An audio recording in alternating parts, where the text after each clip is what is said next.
Amen. Welcome to the Bible Over Everything College Ministry.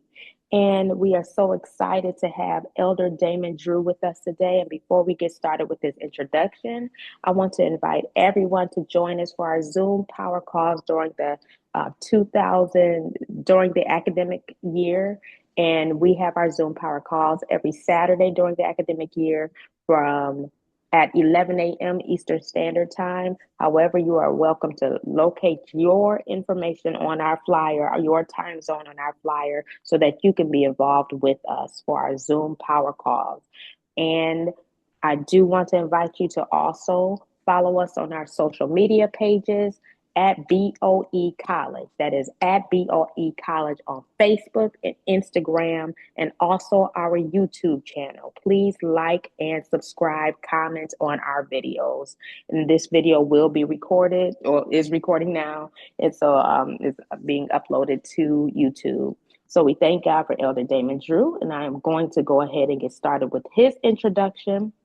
And that introduction is, we thank God for him. I just want to make sure I have everything the right way. Yes, here we go. I do thank God for Elder Drew. He has spent more than 25 years in the financial services industry, serving as a financial advisor. He began his career with American Express Financial, Ameriprise Financial, where he specialized in comprehensive, holistic financial planning. He is currently employed with Prudential Advisors, where he focuses on tax-efficient income strategies. Elder Drew also serves as Director of Financial Literacy for Michigan Southwest First Ecclesiastical Jurisdiction of Church of God in Christ under the leadership of Bishop Marcus Ways. He is also Director of Membership for the West McNichols Business Association in Detroit. It is an honor to have you with us, Elder Drew. Thank you so much for sharing your time with us. It is in your hands. Thank you for the invite, Sister Kristal. I appreciate it. Anytime I'm asking for the opportunity to share information on finances, uh, especially with our people and the people of God. It does my heart good. I believe this is where God has placed me to be.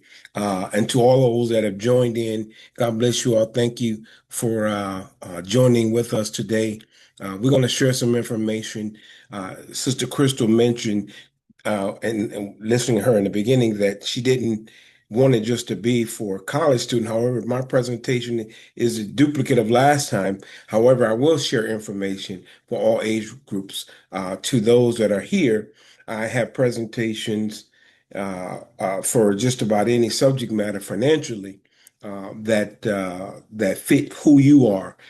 So we're going to get right into it. I don't want to belabor the time, but you guys have to forgive me. I'm not such a tech person, but give me one moment. I have to try and I want to share my screen.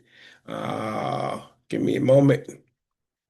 Okay, let me share my screen before I do anything else. But as I'm trying to look to do that, uh, we I'm currently in Atlanta for an event. I just ended a conference called Blueprints to Black Wealth, that our company has a program that we're really focusing on educating the African American community about financial matters. And so that conference ended yesterday, and the Lord blessed that while I'm here, I was asked to bring a message on tomorrow at a church that's here. So I'm gonna be speaking down here, but uh, today was just a relaxed day, and Sister Kristal asked me, I said, well, I'm not doing anything, so I will be available. So I'm not sure if you guys can see my screen yet. Can you see my screen? Let me know if you Not can see yet. it. How's that? Is that there? Not yet. Okay, yeah, forgive me, guys. I'm not a tech person, okay? But anywho, I want to say from a biblical perspective, while I'm trying to get this together, um, from a biblical perspective, the Bible talks about money more often than we know about. One scripture that I'm reminded of is in the book of Matthew, where it talks about the talents. Most of you that are here probably are aware of the talents. And in the book, oh, you know what, Crystal, Sister Crystal, you have to give me the ability to share. That's what the problem is. Oh, I'm sorry. Let me try to do that now. Okay. But in the book of the Matthews, it talked about he gave one talent, he gave one 3 talents, and he gave one 5 talents. But we don't keep reading in that text. That text says that he gave them all according to their several ability. And so that means that everybody will not have the same amount of income. That means that even though we don't share the same amount of income, we're not exempt from being good stewards over that which God has given us or provided for us. So, whether you have the 1 talent, whether you have the 3 talents or the 5 talent, it doesn't matter. You're still held responsible. It says sharing is still not turned on, Sister Crystal. Uh, Yes, but it I'm doesn't working on that for you. matter. Okay, it's still you're still responsible for being a good steward over that which you have. The other scripture says in the Revelations, I have given you everything pertaining to life and to godliness. So the Bible gives us instructions on how to live according to the word of God in this life. And then it also gives us instructions how to prepare ourselves for the return of Christ. Amen. So, we're talking about how to live in this life. So the answers to all of our questions, no matter what they are, even if they're financial, God has an answer for us in his word. He also said, I would that you would prosper and be in good health, even as your soul also prospers. That tells me that right there, we as believers are not just waiting to the by and by to Jesus' return to receive every, our, the glorified state and all. Yeah, we're going to do that. But he said, I would that you prosper now and be in good health now, even as your soul also prospers. So, for those who say, we believe in the Jesus, or we believe in a God who says we got to wait till we get to heaven. He didn't say that. That's a misinterpretation of the word. But my point to this is that there's the word gives us more, talks more about money. Okay, there we go. Great. Talks more about money than we know. Amen. So we're getting into this. Can you see my screen now? Are you guys there? No, not yet. You cannot see it. You can't. I thought I shared it again. Okay, great. Okay, love it. I'm loving this technology. You You received guys have to. the permission. Is that correct? You Okay, did receive the permission. Is that let right? me let me double check here. Let me double Mhm. check. Share. It says share. Okay. Okay. How about now? Is that's coming up? It looks like something is trying to come up. Yes, it's coming up. Okay, great. All right. So as mentioned, this is a presentation specifically designed for college students, and we'll get into that. But again, that doesn't matter where you are, I can assist you. I've been doing this 25 years, as you mentioned, a little bit more than that. And so I help people, I help individuals to create, generate, and protect their assets and wealth. So that's my objective. And I love talking to the people of God. Amen. So let's just try to move right along. And let me see if I can click my screen, get to the next one. Ah, come on. What happened here? Anywho, the first thing we want to talk about is number one, as you begin to prepare yourself, we know that college students, first and foremost, don't have a ton of assets, but they do have, um, it takes 21 days to form a habit. What I'm trying to get to is this, is that if you start now, the things that you start now will follow you throughout the remainder of your life. So as you're preparing yourself, just getting out of school, you start that habit now. Take what you have now. Be faithful over that which you have now. And as you get more, you'll do better with what you have. So that's and guys, I'm just having such a hard time. Y'all forgive me. Uh, that's where we are with with young people. We know you're fresh out of college, you might have just your entry level job, and an entry level job typically sometimes in fast food or whatever. However, you want to start with, we're going to talk about why financial planning matters, budgeting, saving for investing, the rule of 72. We'll talk about some life insurance issues. We'll try to get through this swiftly. I don't want to belabor the time, but let's go right into the budget. A budget is a simple plan for your money. This is one thing that was said to me years and years ago by a man who owned a bank downtown Detroit. He said he was looking at the stock market in the papers, and he said something to me. He said, "This is how I know that my money is working for me." He said, "Every dollar that you have should have a job. If you go to work, your money should go to work." So, but the budget is looking at the income you have coming in and then tracking your expenses. And at the end of the day, what is left over? At the end of the month, what is left over? If you're in the negative, that's not a good thing. If you're in the positive, that's a good thing. And anytime when you're in the positive, that additional dollar, those positive dollars should be working for you. As you go to work, make sure your money goes to work for you. And let's move on here. Okay, tracking income expenses. You want to sit down and find out how much, what do I have coming in and from where is it coming from? Where do I have those resources? We live in what is called a gig economy right now. So a lot of the young people, they're doing the door dashes, they're doing Ship, they're doing Uber, they're doing Lyft. These are what is called gig economy. And so if you have a regular job and or doing one of these little side jobs, if you will, you want to know what you have coming in. Track that. Where is it? How much do I have coming in? And then you want to list out your expenses, whatever those expenses are. The most important piece about your expenses is once you get into your expenses, you can see where your money goes. One of the biggest mistakes that we make is we have these debit cards. And so we'll tap to pay, we'll use our app to pay, and we're not really tracking where our money's going. So it makes it difficult to see to keep track of our spending. So my thing with my clients is typically to take a little notepad and write down where you spending your money, how much you spent on this, how much. Some of your apps today, I'll use for instance, like I use Huntington Bank. It'll keep track of what you spent. And if you work in the app that you have with Huntington, it'll give you how much you spent, where you spent it. I think even Cash App does that as well. So it lets you see at the end of the month where you spent your money on. And so looking at that consistently will help you be aware of where your money's going. So if you're in the negative, you have money coming in versus what's going out. When you're in the negative, then you can yourself make some adjustments accordingly to that. The thing is, sometimes I'm negative because I don't make that much money. So the answer to that, if I can't make any adjustments in my fixed expenses, what else is there for me to do? What else is there for me to do is to get another job.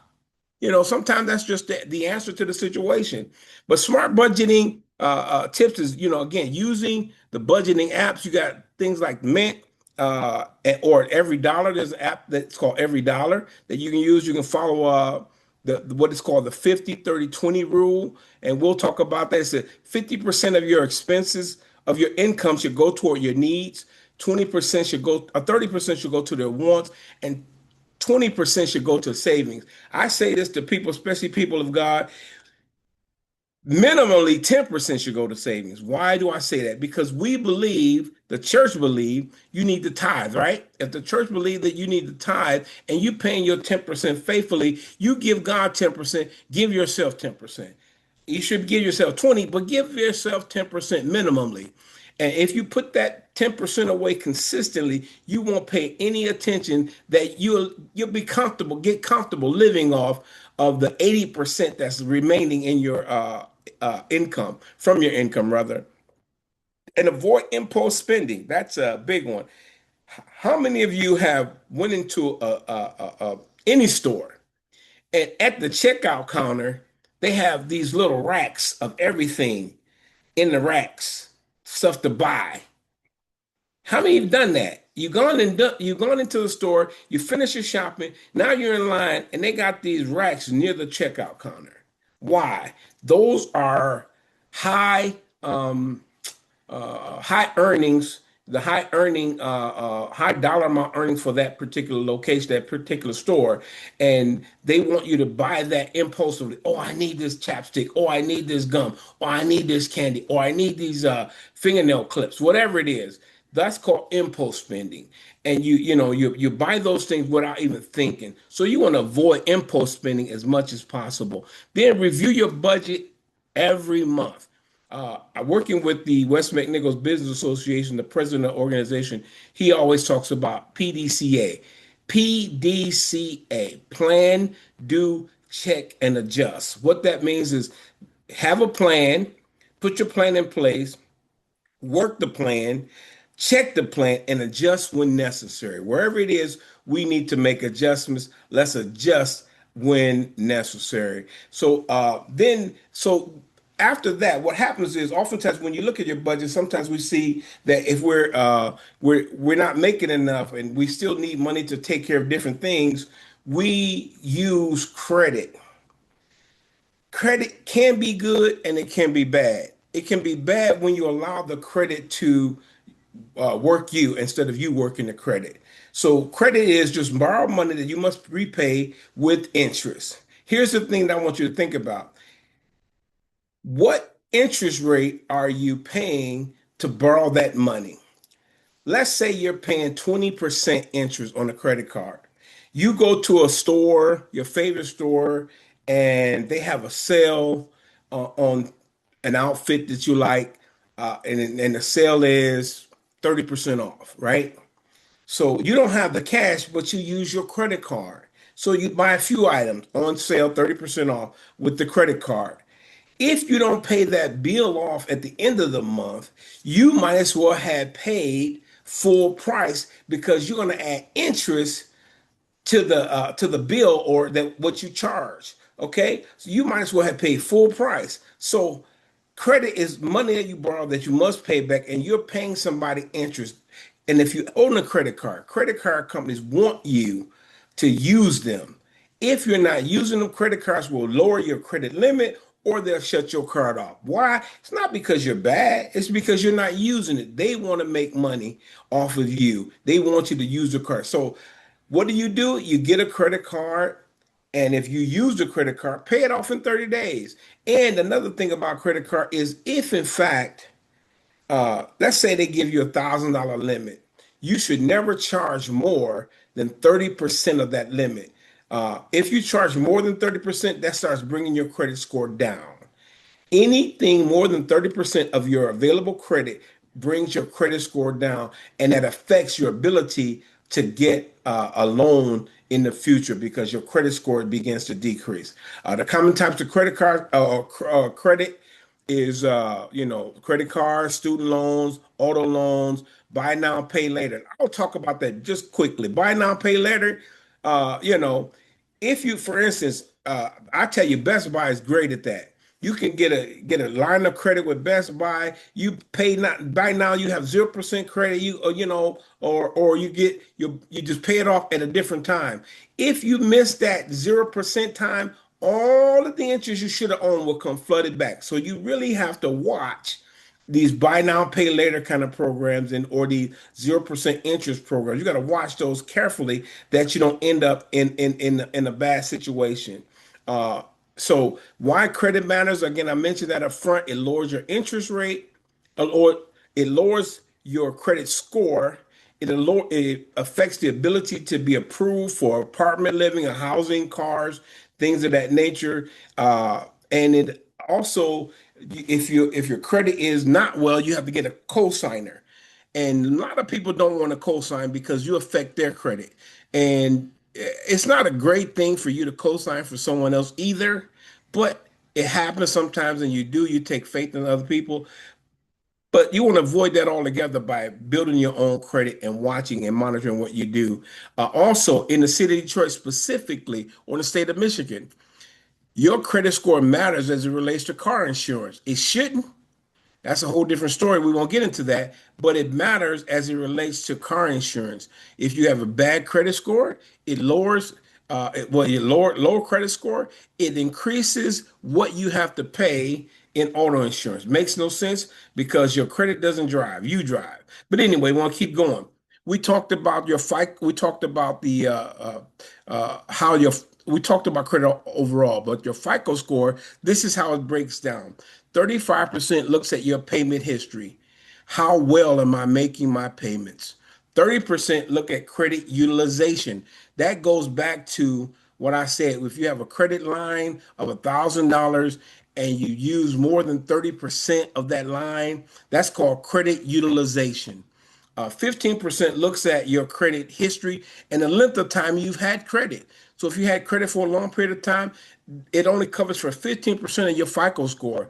And 10% looks at your credit mix. What lines of credit do I have? Credit cards, auto loan, home loans, student loans, whatever. It looks at that. That's 10% of your FICO score makeup. The other 10% looks at new credit inquiries. Here's the thing. The more you look at, the more you try to open credit cards, you get inquiries, the more it lowers your score. However, for instance, if let's say you're looking for an auto, you're looking for a car. If you have inquiries, let's call it three different inquiries because you went to three different lots within a 30-day period, that doesn't affect you because it noticed that it looks at it as one.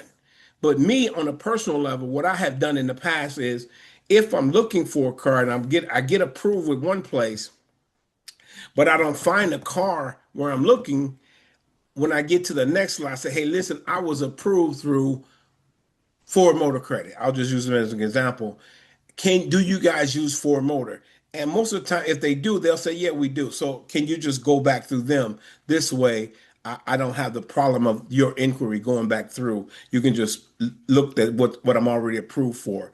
Or I would say, especially when you're looking for a car that you get pre-approved through like your bank or your credit union, that's better. So when you walk into a dealership, you already come in with your approval in hand and they don't have to look anywhere else. So, but 10% of your FICO score is based upon inquiries. And also a bad credit score in today's market, depending on the type of job you have, it can affect your ability to get certain jobs. So you want to be careful there.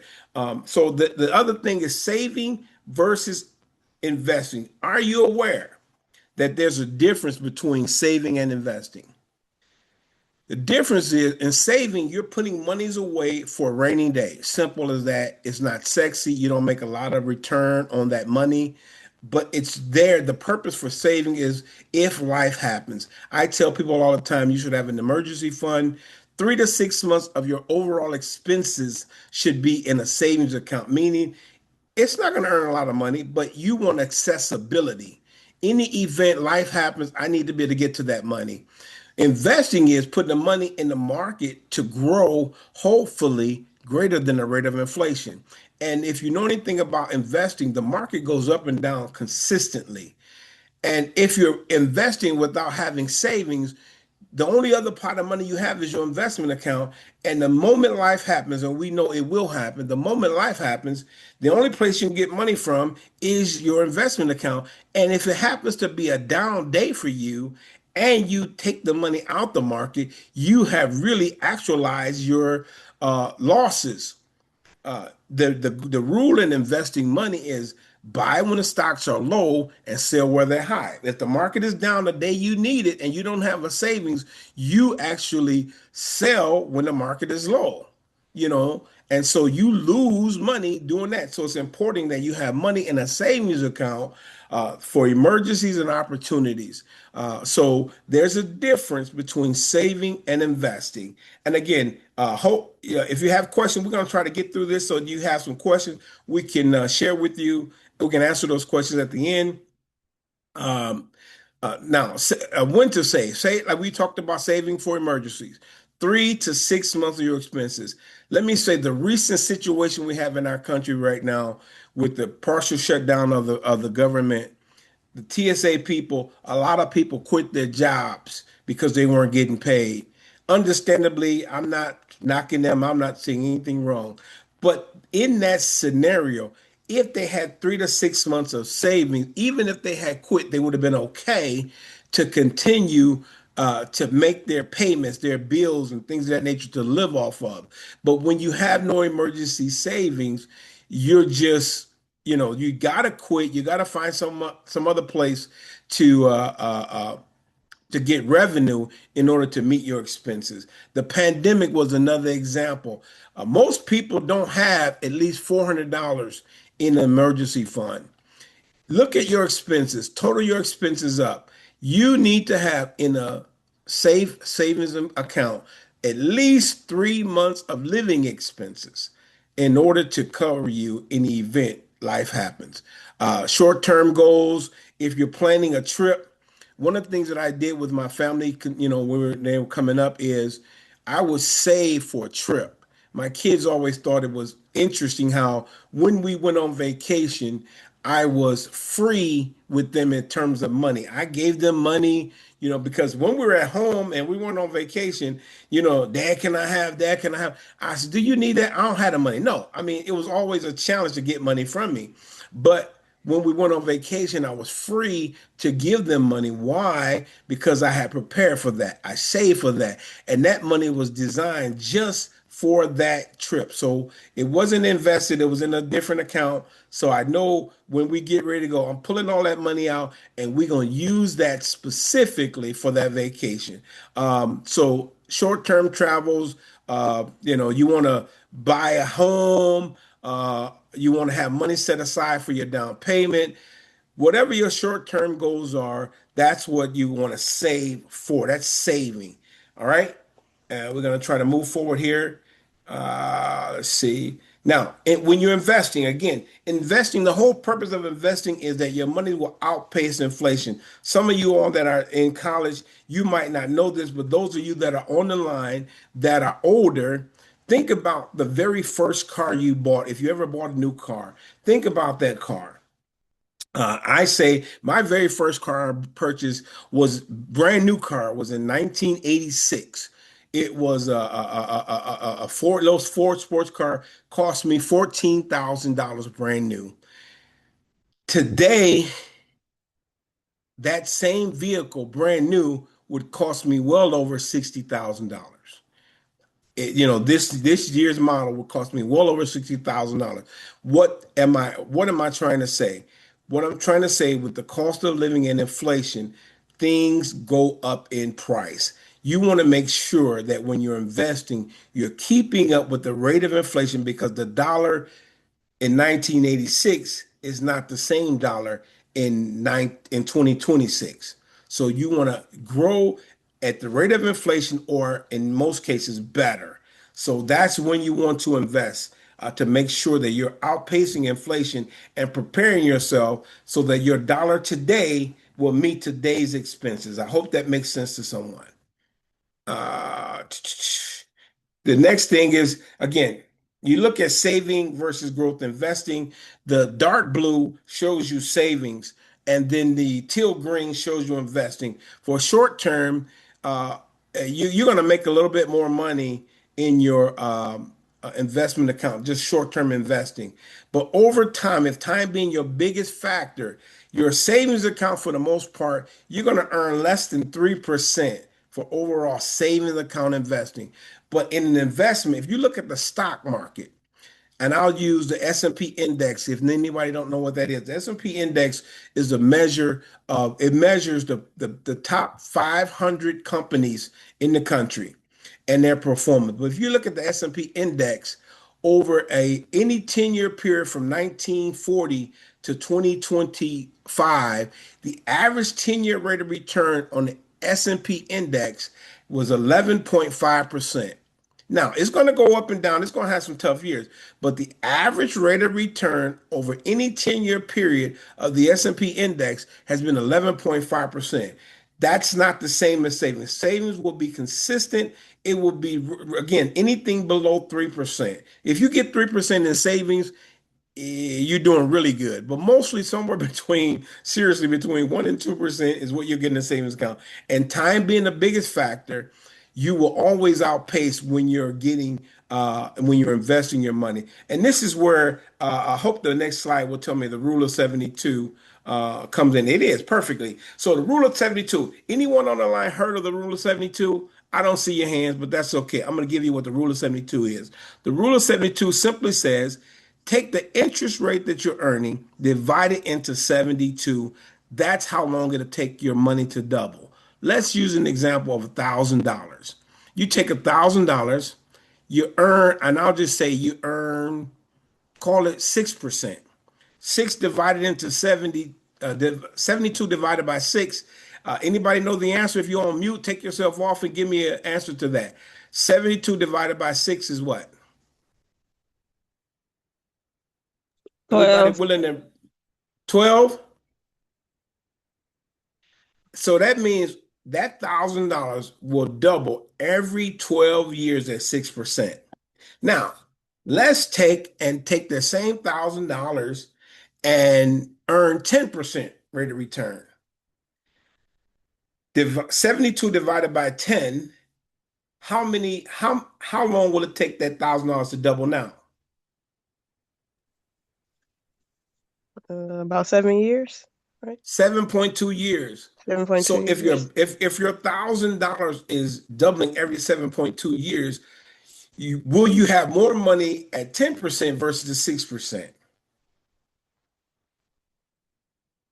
That's what the rule of 72. I don't know who came up with that equation, but it is true today. It is true. It was true when I started in 97. It was true when I learned about it back in the 80s.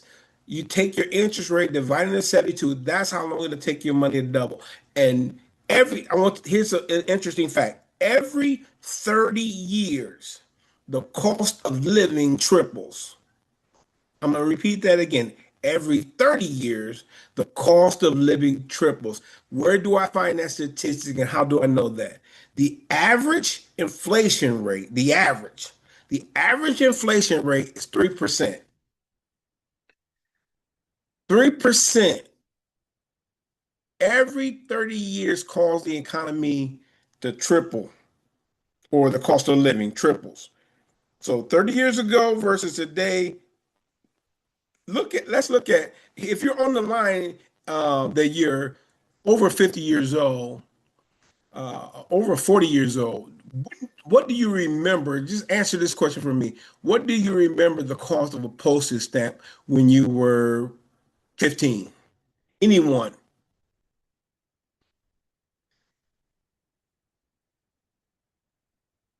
Was it Well, if you're not about, going to ask, go ahead. You go ahead. I was thinking it was about 15 cents. What is postage stamp now?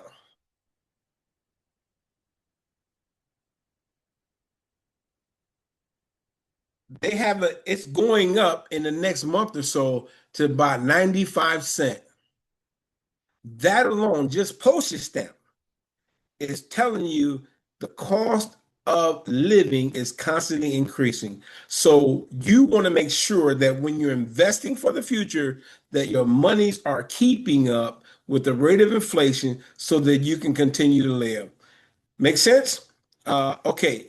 If you start investing $100 a month at the age of 20, earning 7%, you will have over 250,000 by the time you're 65 years old. If you start investing at 30, the same amount of money at the same rate of return, you will have less than half of the same amount. So you'll have less than the 250. The point is, time value of money is important. The sooner you get started, the better off you are. So if you start late, that means your money got to work harder or you got to put more money away. The sooner you start, young people, the better off you'll be. And then going into the next, now you have what is called qualified saving versus Roth investment. Qualified savings, they're qualified because they're qualified for different tax deductions and credits. Qualified savings are your 401ks, your IRAs. These are what is called, or your TSAs. So people are teachers, you have what is called TSAs or 403Bs. People that work for the state government is have 457. These are qualified savings. And qualified savings simply means the government allow you to contribute to these accounts. You receive a tax deduction for your contribution to those accounts. Those accounts grow tax deferred, but they're subject to the 59 and a half rule. And right now, the 73-year rule. What it says is that if you pull money out prior to 59 and a half, you will be penalized 10% of what you pulled out. Plus, you have to add that money you pulled out to your income for the year. So you're going to pay taxes on it, and you're going to be penalized if you pull it out prior to 59 and a half. The 73 rule is this. It says that if you have the money in this qualified account and never pull monies out at the age of 73, you must start taking money out. Why? Because Uncle Sam says you got a tax break for putting money in it. The money grew tax deferred. Now we want our money. It's been in there long enough. We need a piece of that. So at 73, you have to start taking that money out on a formula they call required minimum distributions. The required minimum distribution is a formula that the IRS has set up that says you must start taking money out at that level, or you're penalized 50% of what you should have taken out. So those are the rules of a qualified savings, and there are benefits to those qualified savings. Now, you have a Roth account. The Roth account allows you to contribute. However, you do not receive a tax deduction for the contribution to a Roth in the year you contribute. However, it does grow tax deferred, and you're not subject to the 59.5 rule. Well, you are to a degree. Your contributions, if the account has been open more than 5 years, your portion of the contribution, you can take out some of your portion without paying any penalties. Any of the growth before 59.5, you receive a 10% penalty.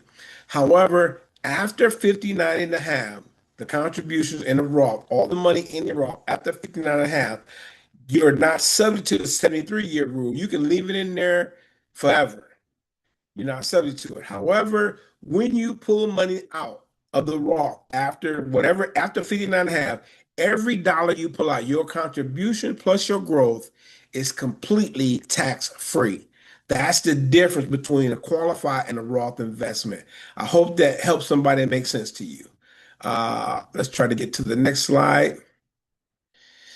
Okay, I just talked about that. I'm not going to go back over that. Okay, we talked about the growth of the marketplace. Again, the average rate of return of the S&P is roughly about 11.5%.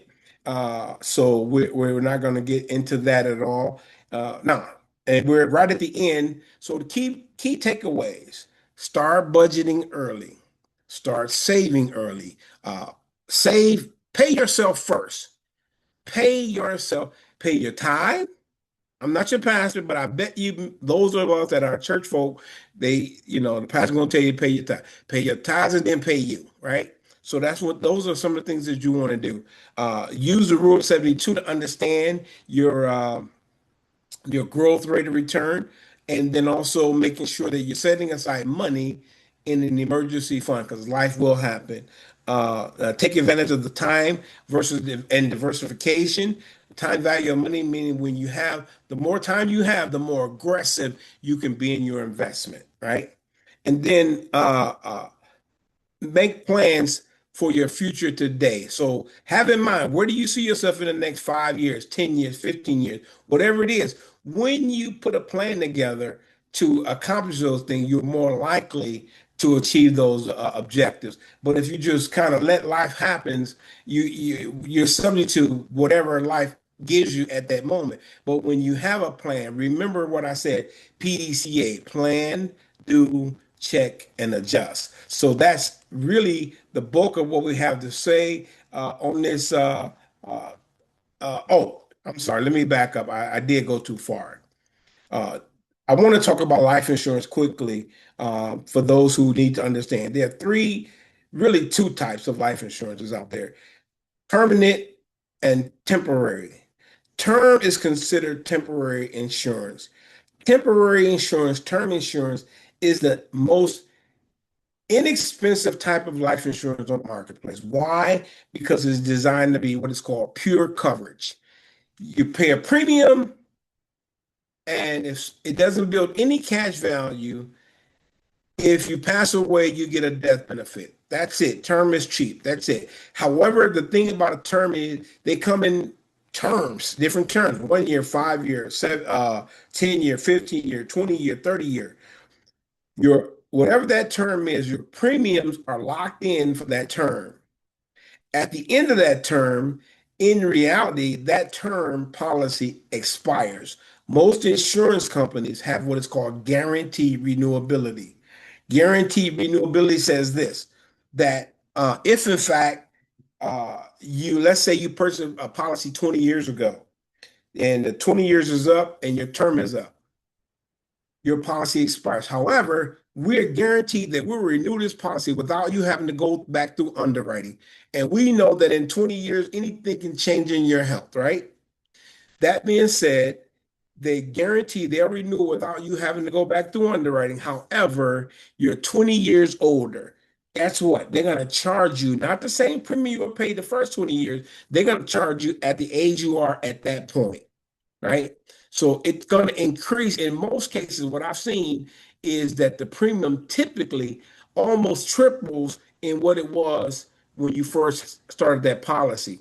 So that's important to understand about term. If you still need the same amount of coverage, you're going to pay more. Then on that term is guaranteed renewability and becomes renewable every single year after the term ends. So every year your premium will go up because you're getting a year older. Every year is going up. Okay, so that's the difference between term. Now, the second type of insurance is called permanent insurance. And permanent insurance comes in several different options. One, you have whole life. Two, you have universal life. Three, you have index universal life. You have variable universal life. So there's a difference between the types of permanent insurances that they are. The reason they're called permanent insurance because typically you pay once you lock into that premium, the premium don't change. Typically does not change. As long as you're paying your premium, your policy stays in force.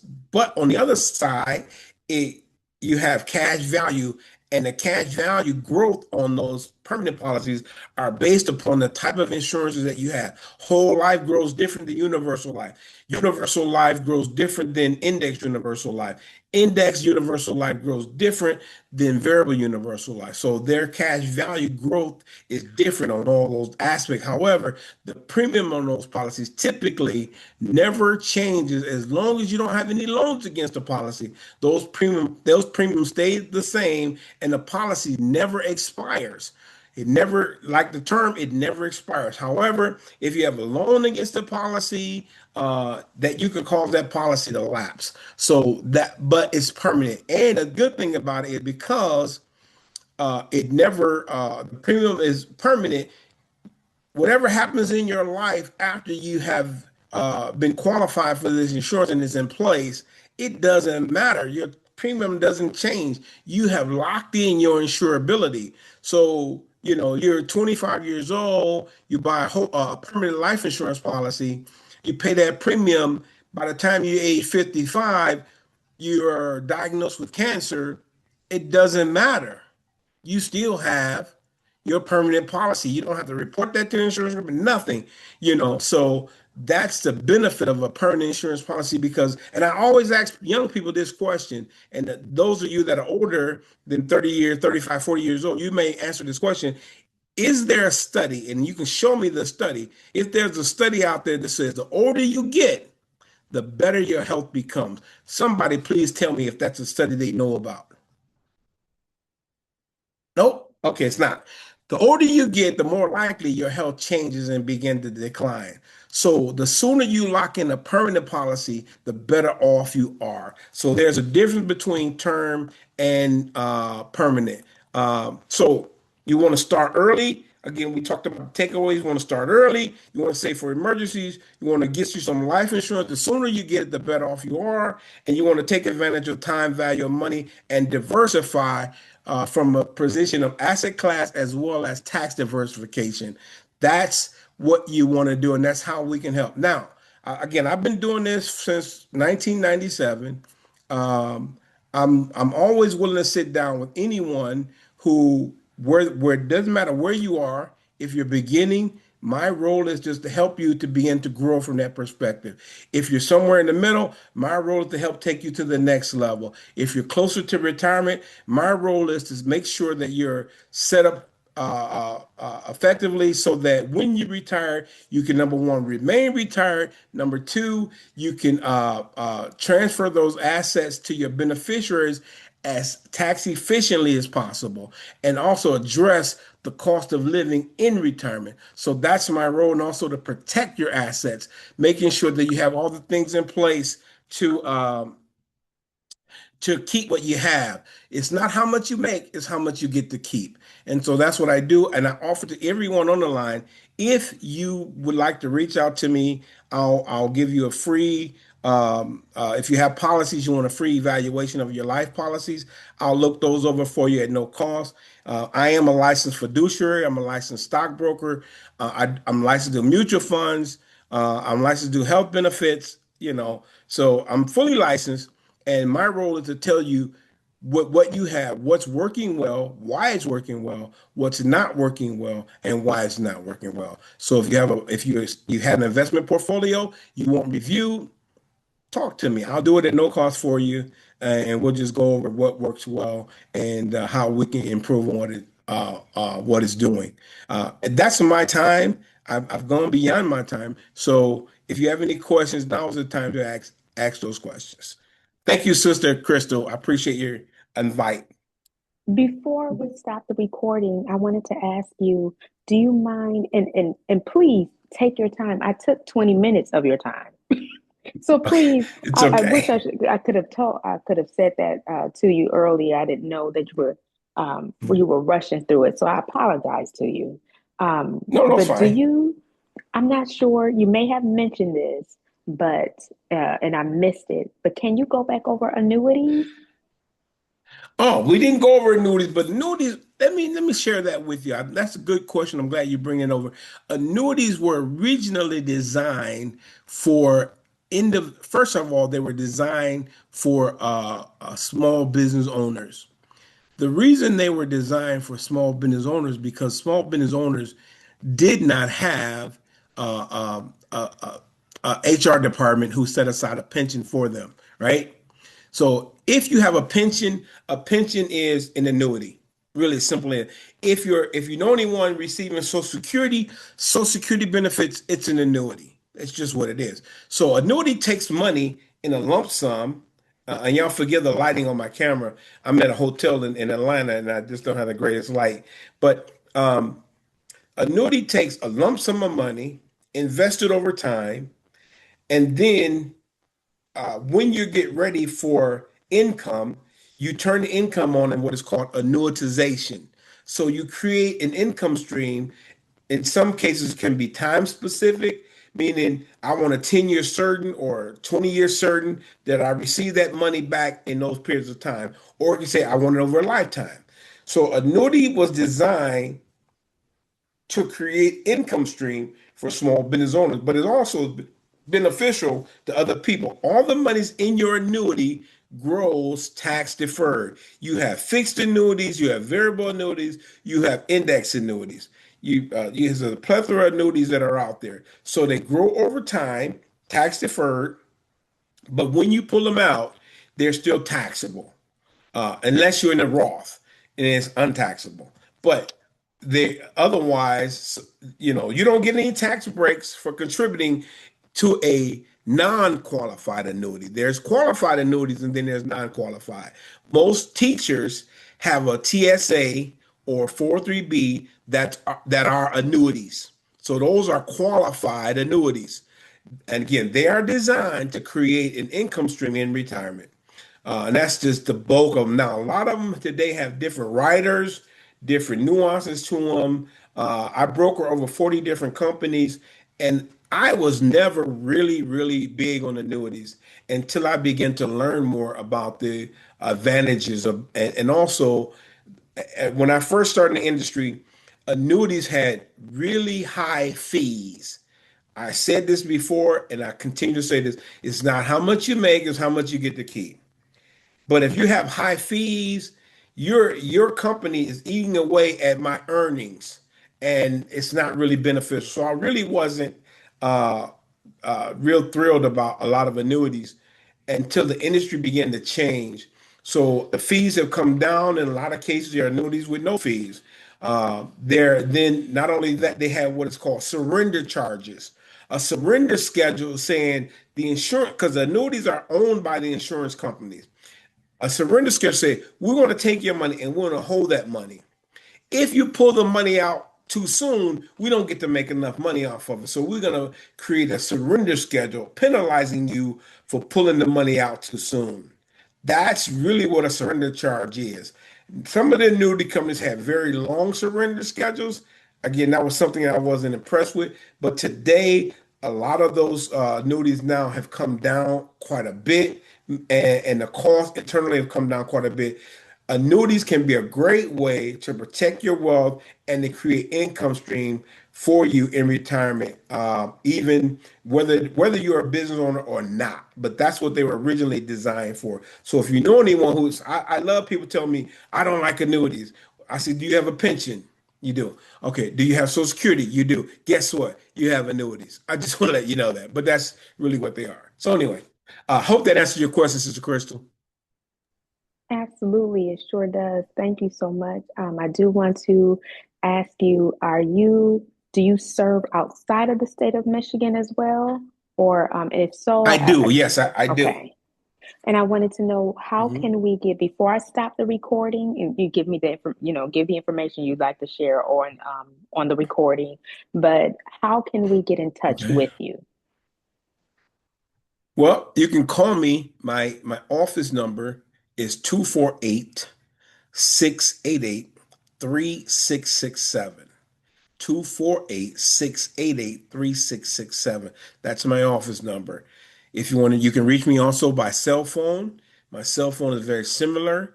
It's 248-688-0600. 248-688-0600. Or you can send me an email. My email is Damon, that's D as in David, A as in Apple, M as in Mary, O as in Orange, N as in Nancy, Drew, D as in David, R as in Robert, E as in Edward, W as in White, Damon.Drew at prudential.com. Prudential.com. Thank you so much for sharing that information. I And will I'm go on ahead. Facebook too, by the way, Sister Crystals. Yes. Yes, absolutely. Thank you for sharing that information. I'm going to stop the recording now. So if anyone has questions, you'll be free to ask those questions. A moment.